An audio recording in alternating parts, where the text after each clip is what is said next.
Here is our second video about the World War I beginning. This is now the U.S. gets involved. Remember, we're now neutral, so we're going to see how we're going to get involved here. Now, first off, the Germans practiced something called unrestricted sub-warfare using these U-boats. They are not the inventor of the submarine, but rather the U-boat, which is kind of a different version of that, all right? Now, they sent notices from the German embassy, and it says, anyone who gets on the Atlantic knows that there is a war between Germany and Great Britain, and if you do so at your own risk. Essentially, they warned us, correct?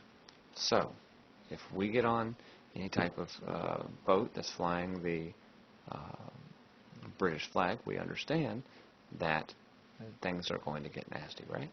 Hopefully we should. Now, the Lusitania was a big passenger boat. It was owned by the British. A lot of Americans got on it, and as you can tell by the New York Times, it was sunk. Now again, we have yellow journalism, right? Probably somebody dead, torpedo, it sinks in 15 minutes, Washington believes a grave crisis at hand, right? And so everyone around the world is saying, we've got to avenge the Lusitania, much like the USS Maine. Yet, the United States is not fully committed to going to war. Why? I mean, we saw how bad war is. We don't want war, okay? That's what we said in the neutrality. Now, why did they sink the Lusitania? We did want an answer. The Germans said that the Lusitania contained contraband. Okay? Contraband, basically, guys, is illegal goods. Now, I'm not going to tell you if it's on there or not, but there is an interesting video from the World War I Museum which will answer that question. Did the Lusitania contain contraband? It's pretty cool stuff.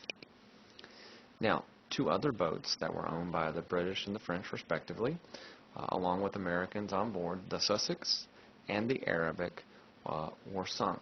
So now we're really kind of upset. We're like, hey, you sunk one, we'll give you that one. You sunk three, we got a problem.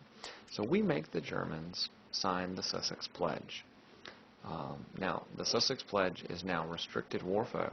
Okay, this basically means you cannot sink any merchant boats. They have to be naval vessels, and you must give some type of warning before you sink them. And we think we're fine with this. We think everything is okay. Now, in the election of 1916, Woodrow Wilson will run for re-election, and he will win. His slogan on winning was, "He kept us out of the war," or prosperity and peace, not war.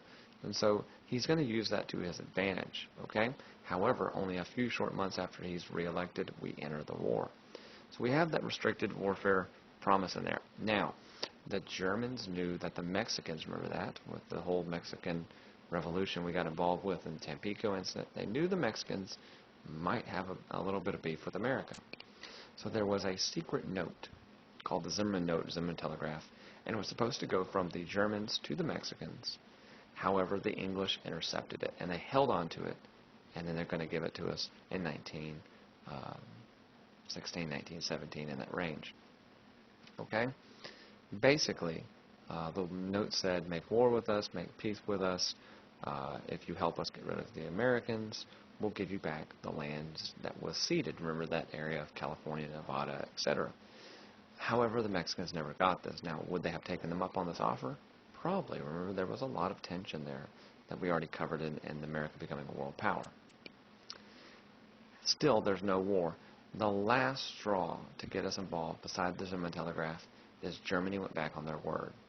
Another motive behind the whole idea of the Zimmermann Telegraph is the Germans were losing the war. They're going to have to go back to unrestricted sub-warfare to win, and so they want to make sure America's not going to get involved. The Germans went under the assumption that the message got there. It didn't, so they broke their pledge, and now America is now fully involved. And Woodrow Wilson, in his speech to Congress to make them declare war, asked them to declare war to, quote, make the world safe for democracy. That was the big saying there. So now the United States is fully involved in World War I, and now we get into kind of more stuff about that. All right?